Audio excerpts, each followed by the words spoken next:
Okay, so for Philippians, nasa dulong part na po tayo ng Philippians. Paul was talking to the Philippian church. Nakita po natin, yung Philippian church ay isang masaya pero persecuted na simbahan. Dito po sa Philippians chapter 4 and beginning verse 4, nakakulong po si Paul during this time.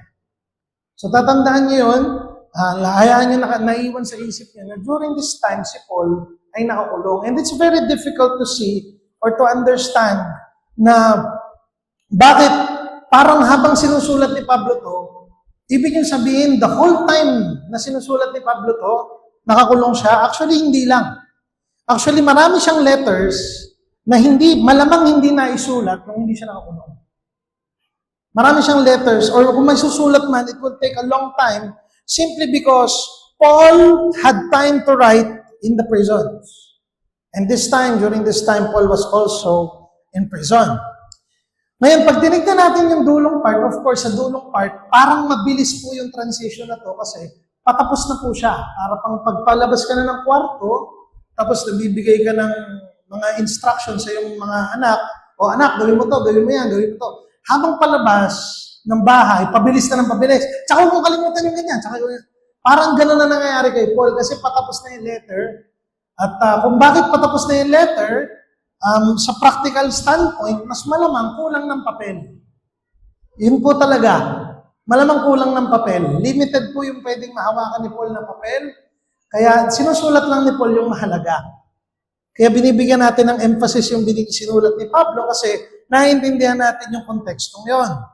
So before we continue, may question muna ako sa bawat isa. What are your plans for the future?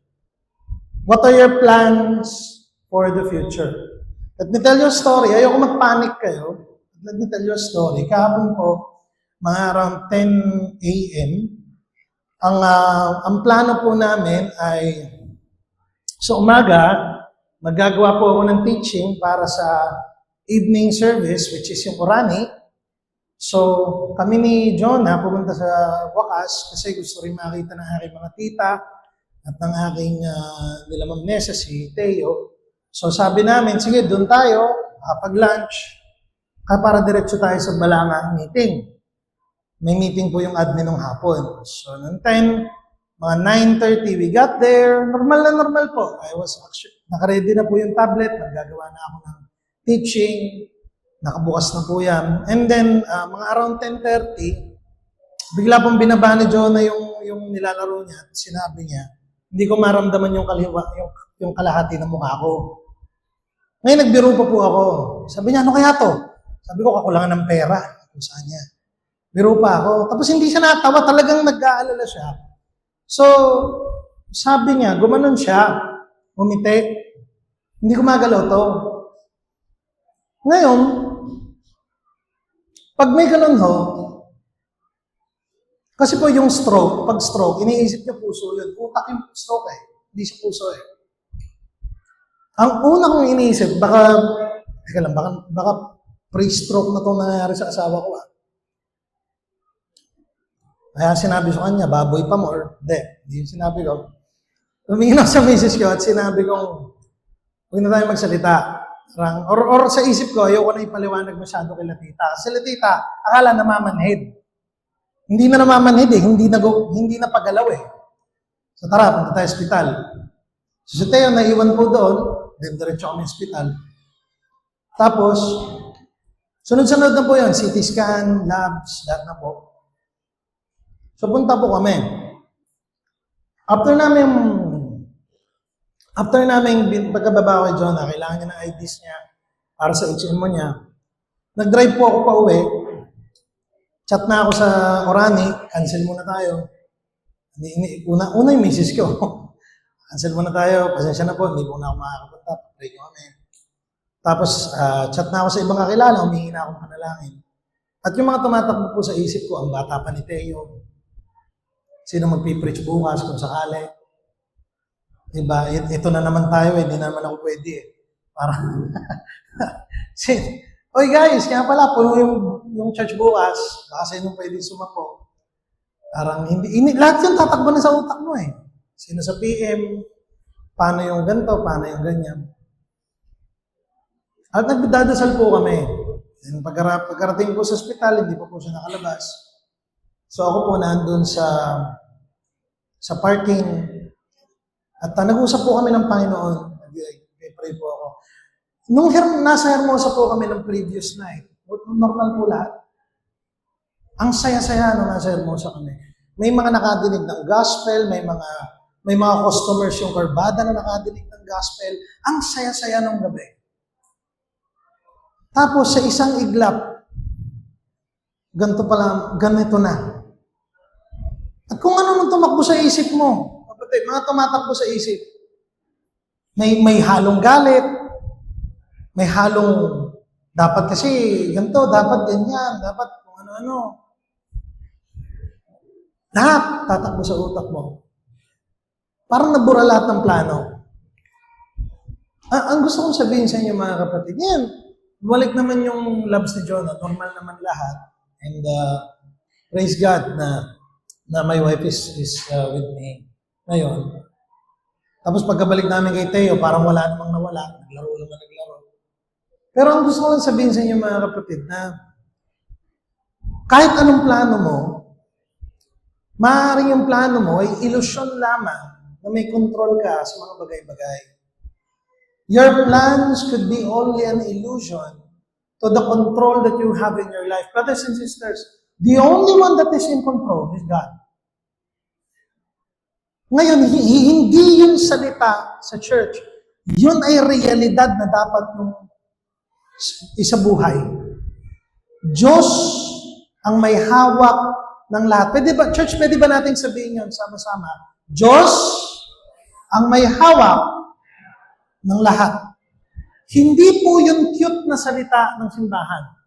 Ang tawag po sa doktrinang yon ay sovereignty of God. That God is in control. May sakit. God is in control. Pwede naman mamatay. God is in control. Anong ibig sabihin, Pastor? Niloob ng Diyos ang kamatayan? Yes. Yes. Hindi tinatakasan ng Diyos yun eh. Hindi tinatakasan ng Diyos yun. Brothers and sisters, the Lord truly holds everything. Let me say this again. Before we continue dito sa text, gusto ko may premise na kayo. Tawag dyan, theological furniture. May tatanggap na nito. Bago pa sa verse na binasa natin, tandaan nyo, yung Diyos na binabasa natin sa Biblia, ay Diyos na hindi natakot, ay Diyos na hindi nagpanik, ay Diyos na ang Diyos ay hindi nagulat, ang Diyos, tandaan nyo ito, pag nabasa nyo sa Biblia, and the Lord was filled with sorrow, or the Lord is jealous, emosyon yun. Pero hindi ibig sabihin, hindi siya in control doon. Tulad ng isang ama, tinanong po si R.C. Sproul, anong sasabihin mo sa isang, tatay, for example, mapagmahalan Diyos and yet may pumupunta ng impyerno. Paano mo masasabi mapagmahalan Diyos nun? At sinabi ni R.C. Sproul, only R.C. Sproul can, sabi niya, tulad ng isang ama, a righteous judge, isang hukom, na ang anak niya nagnakaw. Kung siya ay judge, sesentensyahan niya ng tama ang kanyang anak, pero hindi siya masayang sentensyahan siya. With a broken heart, he lets his son because he is righteous. In the very same way, brothers and sisters, today, let me tell you, yung sorrow, yung jealousy, lahat ng yun, those are perfect emotions from a perfect being because God is in control. Let's say this again, bago tayo umalis. God is in control. Dito, Paul is at the end of his letter, and there is an emphasis given doon. Number one, Paul calls us into rejoicing. Paul calls us into rejoicing. Ano po yung sinabi doon sa verse? Sabi po doon, Rejoice in the Lord always. Again, I say, rejoice. Kahapon po, nung nangyayari yun sa misis ko, hindi ko po matagpuan ang sarili kong nagdiriwang. Kayo po ba, may kapamilya kayong may sakit? Gusto niyo pong magdiwang? Kayo mismo, nakakaranas ng sakit. Gusto niyo magdiwang? Pagdiriwang ba yun? Ang hirap mabuhay, mga kapatid. Lord, bakit? Marami mas masama. Naglilingkod naman kami sa'yo.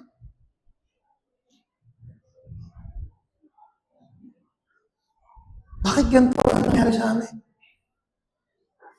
Ang pagdiriwang natin kay Kristo ay hindi nakadepende sa sitwasyon, pero sa katotohanan, nakasama natin ang Diyos.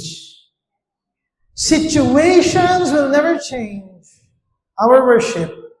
Brothers and sisters, God truly is in control. Ang pagdiriwang na ito ay nanggagaling kay Pablo. Sino ba si Pablo? Nakakulong! Pwedeng mamatay! Pero sinabi niya, magdiwang kayo. Ano yun? Basta parang nababaliw na ba yun? Nasisiraan na ba siya ng bait? Sasabihin niya magdiwang pero nakakulong siya?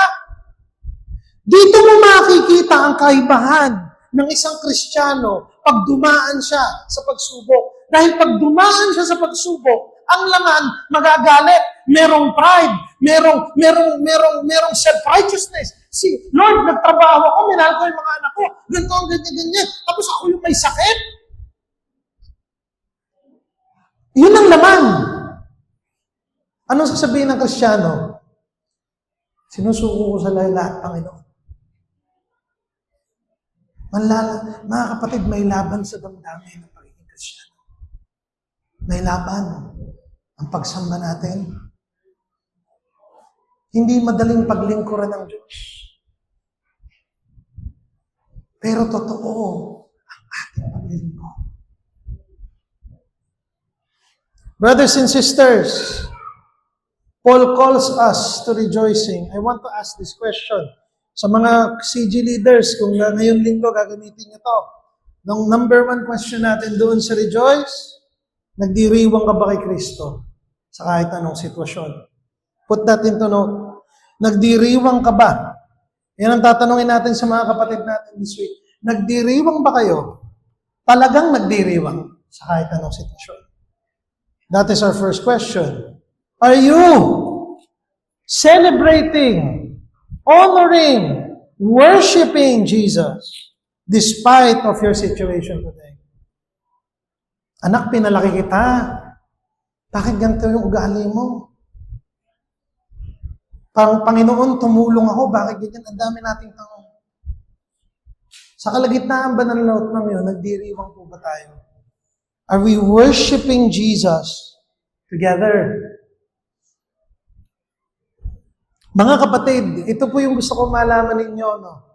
Ang pagdiriwang na galing sa kadiliman ng buhay, ang pinakatotoong pagdiriwang sa Diyos na pwede nating ialay. Madaling magdiwang kung masaya lahat ng bagay. Pero ang tunay na pagdiriwang ng Kristiyano, ang kahit wala kang dakuha, at kahit wala siyang ibigay, at kahit pangit ang sitwasyon, siya ang Diyos. Yun ang totoo. Ang totoong pagmamahal, hindi lumilitaw sa masasayang pagkakataon. Sa panganahong kinakapos kayo, hindi kayo sigurado. Pinipili niyo ang isa't isa. Yun ang pag-ibig. At yung pag-ibig sa Diyos, lilitaw, hindi pag nakuha mo lahat ng gusto mo. Pero ang tunay na pag-ibig sa Diyos, kung hindi mo man nakuha ito, sasambahin mo pa rin siya dahil siya ang Diyos. Yun ang pagdiriwang. Yun ang tunay na pagsamba. Ang tunay na pagsamba ay hindi dahil may makukuha ako sa iyo, pero dahil ikaw ang Diyos na karapat-dapat sambahin. Kinikilala ni Paul, rejoice! Nakakulong ka, Pablo, rejoice! Pinipersecute yung Philippian church, rejoice!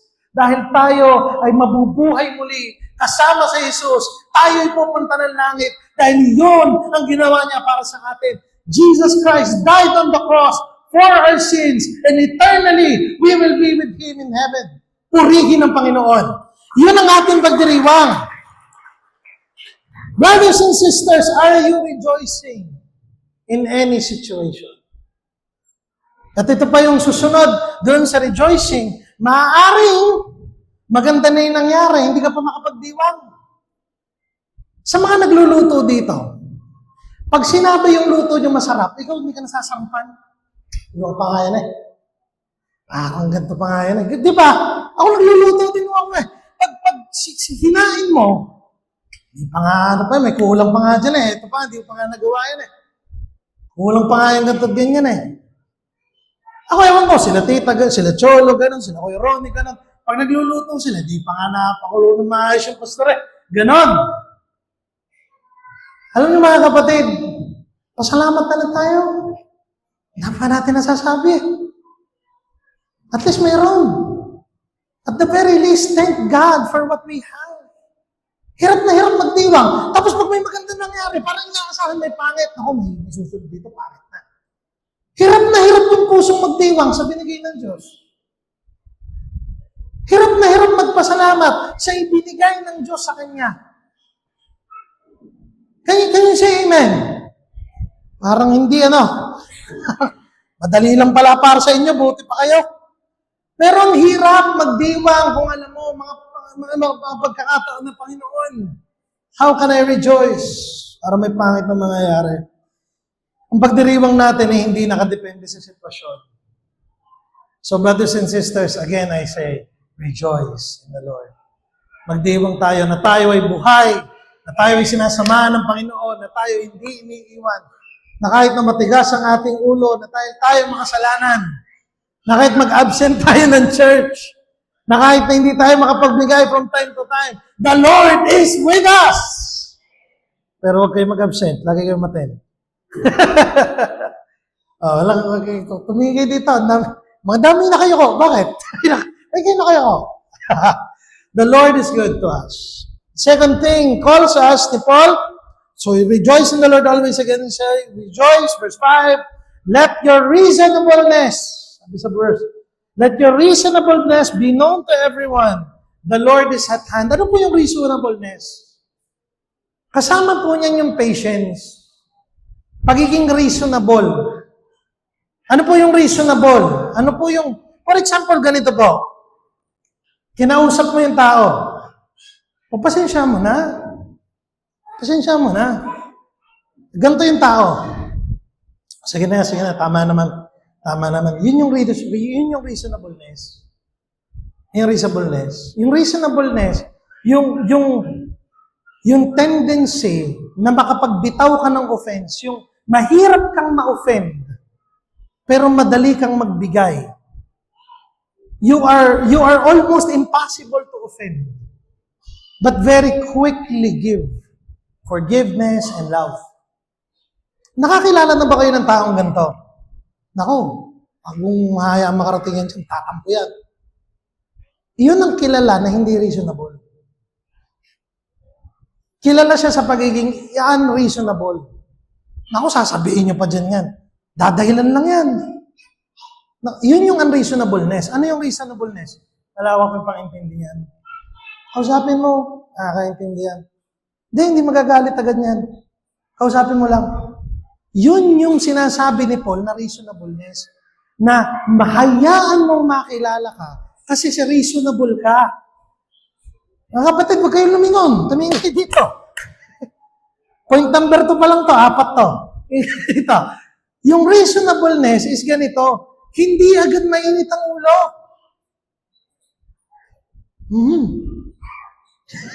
Hindi lahat. Yung kaya mong umintindi sa mga bagay na nangyayari. For example, ganito. Na-late yung kausap mo. 1 oras ka na naghihintay. Pagkarating, pasensya ka na. Yung anak ko kasi walang maghahatid. Kailangan kong ihatid. Ano yung reasonableness? Naintindihan kita, sige, tuloy na lang natin. Ito yung unreasonableness. Unahin mo pa yun. Unahin mo pa yun. Wala kang pwedeng kausapin doon. Ay, sige. Ang nangyayari, dahil gano'n ang yung ugali, nakikilala ka na gano'n. For example, ganito. Ang dami nang nagsabi sa'yo, kapatid, huwag ka naman masyadong, malakas ang boses. Pag nag-uusap tayo, para kang galit eh. Hinaan mo naman. Ay, sino kaya para pigilan ako? Paano kung niloob ng Diyos to? Sinamay pa ang Diyos to. Kasi reasonableness eh. Pag kumpare, ganito, nandito po kami, admin meeting, nagbutuhan. For example, hindi po totoo to, hindi ito nangyari. Bibili ng MacBook, pare, nagbutuhan. Ayaw ko talaga. Jeff, pag tumawa. Ayaw ko talaga. Sabi ko, tapos nagbutuhan, nagtaasan pa ng kamay, pero hindi ito nangyari. No. Ano lang, example lang, taasan ng kamay. Sa totoo lang, gusto ko sabihin, kailangan ba talaga yun? Hindi ba price yun? Taasan ng kamay. O sige. Pag nagbutuhan at ganito yung sinabi ko, akong pastor dito Doon ako makikilala ng reasonable. Nagbutuhan na eh. Sinabi na ng majority. Sinabi nilang gusto nila, ikaw yung gusto mo at yung gusto mo yung masusunod. E di unreasonable ka.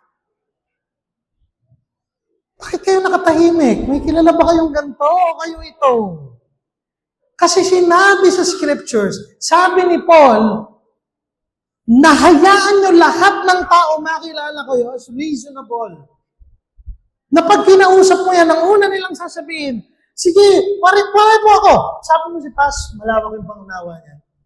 Sabihin mo lang, makakaintindihan si Paz, kilala namin. Paano kung ganito? Kung sasabihin kay Pastor yan, kaya naman. Ang nakakatakot pag unreasonable ka, wala na magiging totoo sa'yo. Kasi hindi ka na kayang kausapin ng totoo eh. Pag kinausap ka, ang unang sasabihin ng tao, hindi naman nakikinig yan.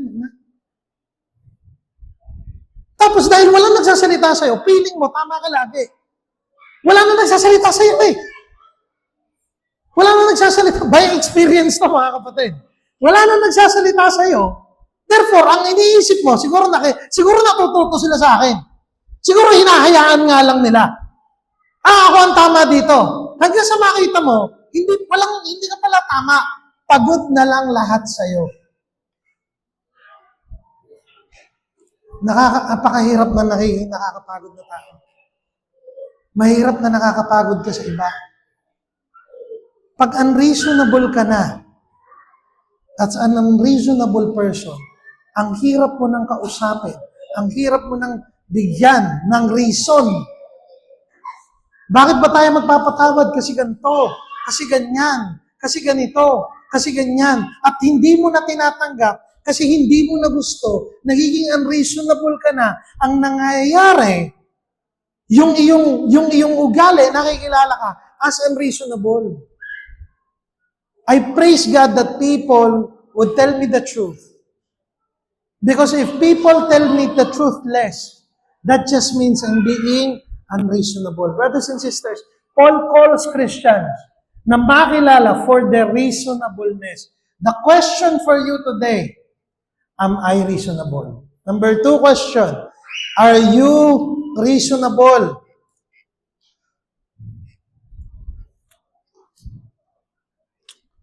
Uy, amen. Sigurado, yung habang tinuturo ko ito, may nasa utak kayo. Sa isip ka, dapat nadinig niya to eh. Being reasonable means that you accept reason. Tama. Tandaan niyo ito mga kapatid, hindi naman mali magdahilan. Basta yung pagdadahilan, nasa tama. Nagdadahilan ka na lang eh, dapat naman magdahilan tayo. Kasi kung walang dahilan, walang dialogue. Walang pag-uusapan. Bakit ka absent? Napagod ako. Bakit ka napapagod? Ministry to! Paano mo kakausapin yun? Hindi pala pwede mapagod dyan sa church. Di ba? For example, pastor, may sakit kami. Hindi, pag-aagaling ka ng Diyos, umatin ka. Sumikat po yung isang church dito sa Bataan na news ng pandemic. Alam niyo kung bakit? Pinahubad ng pastor yung mask. At pinag-claim sila na hindi totoo yung COVID. Yun, lahat sila nagka-COVID. Global news na yun ay. Hindi na issue ng faith yun ay, kapatid. Hindi na issue ng faith yun. Ano sinabi sa Romans 13? Mag-submit ka sa gobyerno. Hindi nila ginawa. Anong sinabi sa first day, sa 2 Timothy 2, pag-pray nyo yung gobyerno, siniraan pa nila. So, binayolate nila yung scripture na sinasabi nilang mahal nila at by faith, magaling sila. Ayun, lahat nagkasakit. Bakit? Unreasonable. Unreasonable. Kasi mga kapatid, it will always take two to tango eh. Pag may na-offend, may magpapatawad. So kung humingi ng tawad at nagpakumbaba yung isa naman ang trabaho niya magpatawad. Kapag nagpakumbaba yung isa, ayaw magpatawad ng isa, kailangan yung isa, pag naghapol ka pa, naghapol at nag-push na, hindi, dapat tayo magkaisa. Dapat tayo mag-move. Tinatrabaho mo na yung trabaho dapat ng Holy Spirit. Kasi dapat siya yung mag-convict eh. Doon sa na-offend na party. Yun ang reasonable. Kapag sinagpatawarin mo na akong ganyan, hindi, anong patawad? Hindi. Hindi magkakaroon ng tulay. Kasi yung unreasonableness, ang tanging bumabago dyan, Diyos. Reasonableness means meekness, and our call not to be entrenched in petty things. May we be known as people not quickly offended. Gano'n tayo kabilis ma-offend? Gano'n tayo kabilis magtampo? Gano'n tayo kabilis maasar? May nasabi lang na hindi maganda, live na ng GC. Diba? Klase naman yun. May we be people of understanding and growth. Ang hirap ng ganito eh. Ikaw lagi yung iiwasan ng barkada. Na parang pag nagkasalita sila, parang naglalakad sila na may bubog. Kasi alam nilang offended kang mabilis. Known sila for their unreasonableness. Brothers and sisters, Paul calls Christians to be reasonable. The question is, today, by the grace of God, are you being reasonable? Mapapakiusapan ka naman ba? Number 3 na po tayo. Ala nang umaimin ng number 2 eh. Kaya number 1, rejoice. Talagang nagpalag sa amenan eh. Number 3, Paul calls us to prayer. Paul calls us to prayer. Sabi po sa verse 6, do not be anxious about anything. Madami yan. Do not be anxious about anything. Huwag kang matakot sa kahit ano. With thanksgiving, let your requests be made known to God. Ang word is anything. Ang word ay requests. Ang tawag po dyan, blanket statement. Ibig po sabihin yan lahat. At ito yung sasabihin ko sa inyo.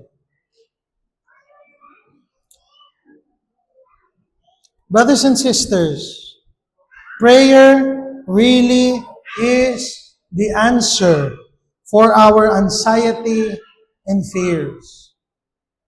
Prayer really is the answer for our anxiety and fears. Meron ba kayong gustong ipag-pray na piling nyo ang liit-liit? Piling nyo ang liit-liit niya. For example, talaga bang magpe-pray ako sa Diyos para mag-provide ng pamasahe ko? And the answer is, yes! Yes, absolutely! God cares for you! Ang lengguwahe ni Jesus ay hindi ka alipin lang. Ikaw ay anak. Pag si Teo po, pag sinabi sa amin ni Teo, stis. Ngayon si Teo, breadsticks po yun. Stis. Actually, tinuturuan siya ni Jonah eh. What's this? Yung ginagaya niya, stis. Pero breadsticks yung gusto niya. Hindi ko sasabihin, ano ba yan? Ayusin muna yung salita mo. breadsticks, hindi ko ibibigay sa ito. Ang nangyayari po, ako din stis yung tawag ko. Diyan na pabot nga ng stis. Bakit? Kasi, anak ko siya eh. Kung hindi nyo makikita yung Diyos na Ama, hindi mag-make sense sa inyo na lahat panalangin mo.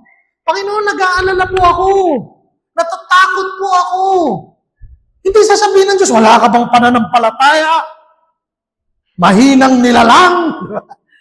Ang Panginoon nandoon at katabi mo siya. Hinahaplos ang iyong likuran. Binibigyan ka ng comfort through the Holy Spirit. Pray for the little things. Panginoon, nawa po, hindi ganun kainit ngayon sa school. No, Panginoon, pray for those little things because God cares for you. Lord, nawa po, may masakyan kami, gabi na. Pray for the little things. Huwag mong iisip kasi feeling natin, Lord, ang laki-laki ng ginagawa mo sa mundo. May pakialam ka ba talaga sa akin? Anong sinabi ng Biblia? Even the strands on your head are numbered. The Bible cares for you. Lord, nawa, hindi ganun kaingay itong mga batang ito. Lord, nawa, ganito at ganyan. Pray for those small things. I encourage you, mga kapatid, never forget. Sinabi dito ni Paul, huwag kayong ma-anxious sa kahit ano. Sa dami na nangyayari sa Philippian Church, marami silang pwedeng paghugutan ng anxiety. At ang sinasabi ni Paul, huwag kayong ma-anxious sa kahit ano. Lord, I pray na yung doktor na makakausap ko today ay mabait. Lord, I pray na magkaroon ako ng strength para sa trabaho today. Lord, I pray na yung mga kasama ko, magkasundo kami ngayong araw na to. Sinong pumipigil sa iyo ipanalangin yun? Mayroon bang limitasyon ng kapangyarihan ng Panginoon? Pray for everything. Pray for your schooling. Pray for your tuition fee. Pray for your work. Pray for your job. Pray for your marriage. Pray for your kids. Brothers and sisters, pray for everything. Pag nagdadalang tao ang isang nanay, pray for your child. Hawakan mo yung stomach and then say, Lord, I pray that this child will grow up na may takot sa'yo. Ipag-pray nyo lahat. Kung totoo ang Diyos at meron tayong pananampalataya na siya ay ating Ama, sino pumipigil sa ating manalangin? Brothers and sisters, pray for everything. Amen. Pray for everything.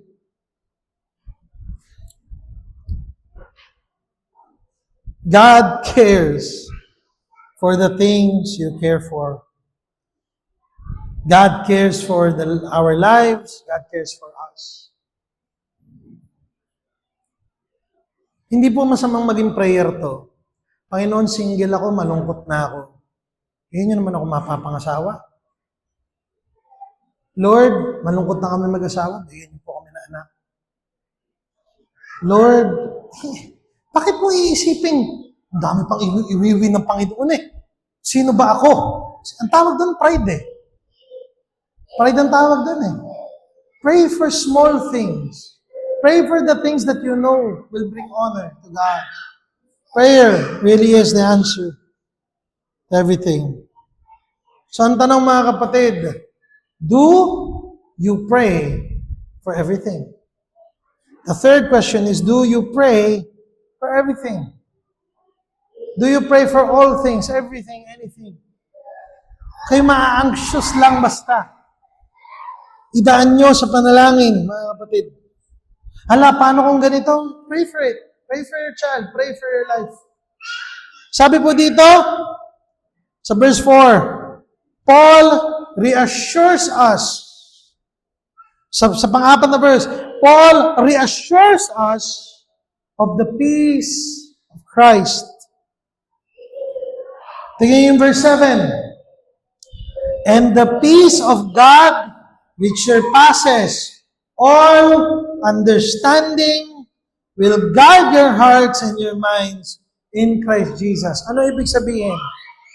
Yung kapayapaan ng Diyos ay hihigit pa sa iyong naiintindihan. Tingin po kayo dito. Ano pong ibig sabihin nito? Babalik tayo doon. For example, meron kayo nararamdaman sa inyong katawan. Nararamdaman kayo sa inyong katawan. Hindi nyo nakikita, kuwari kayo ay nanay, hindi nyo nakikita yung baby. Meron kayong nararamdaman. Somehow hindi nyo siya nakikita, hindi nyo siya yung control.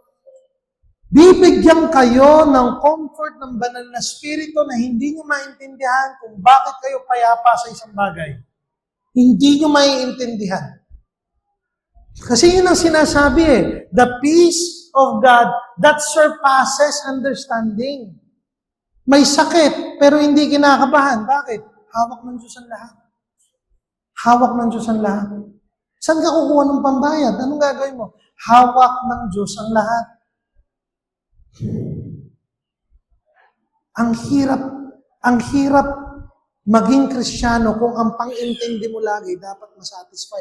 Pero paano? Lord, paano? Paano mo gagawin to? Paano mo gagawin yan? Kung alam mo na ang lahat, bakit ka pa magtitiwala? Kung alam mo na lahat, bakit ka pa mananampalataya? Bigyan ko po kayo ng example, Suppose na ang pagbabalik ni Jesus ay December 5, 2028. Doon babalik si Jesus. December 5, 2028. Doon na magugunaw ang mundo at babalik si Kristo. Yung buhay nyo ngayon, proud ba kayo na masabi, ito, o magbabago kayo bigla? Hindi, babalik na si Jesus ng gandang date. Benta na natin to, benta na natin yan, gawin na natin to. Babalik na mag-travel na tayo. Resign na agad. Babalik na si Jesus ng gandang date. Ang daming pwedeng mabago Kasi alam mo na yung katapusan Another scenario. Paano kung yung last day sa buhay po ninyo ay November 2, 2026? Magbabago po kaya yung way of life natin? Magbabago po yung ganon? Benta mo na lahat. Gumala ka na lang. Tumira ka sa bundok. Brothers and sisters, ganito Kung ang peace iniisip nyo, ay isang bagay na mapuproduce ninyo through meditation, pagbayad lahat ng utang, kasi ganun ang peace Magiging payapa ako pag kinasal na ako, pag nagkaanak ako, kung ano man yung istasyon ng kapayapaan ninyo. At ang masasabi ko sa inyo, hindi yun mararating. Mga kapatid, peace is a product of what Christ has done in us. Ang tunay na kapayapaan ay produkto lamang ng ginawa ni Kristo para sa inyo. Hindi nyo mapepeke ang kapayapaan. The more na sinasabi nyo, I am at peace. My inner self, I am at peace. Pag pinilit mo ng pinilit yun, ang totoo nyo, niloloko mo yung sarili. Let me end this sermon today with this. In our world today, our hope is not what we do, but what He has done. Peace is not an achievement we work for. It is a person we believe in. We find our peace in Christ. Ang kapayapaan ng aking puso ay hindi sa sinong mahahalal bukas na presidente, sinong magiging senador, sinong magiging gobernador, kikita ba kami ng pera. Ang aking kapayapaan ay ako'y pinatawad, minahal, at sinagip ng aking Panginoong Hesus. Yun ang kapayapaan. Ang kapayapaan na, Lord, I am saving you. Lord Jesus, kaya niyong magligtas. Kaya niyong umabot. Kaya niyong bumago ng buhay. Peace is not an achievement. It is a person. And we find it in the Lord Jesus Christ.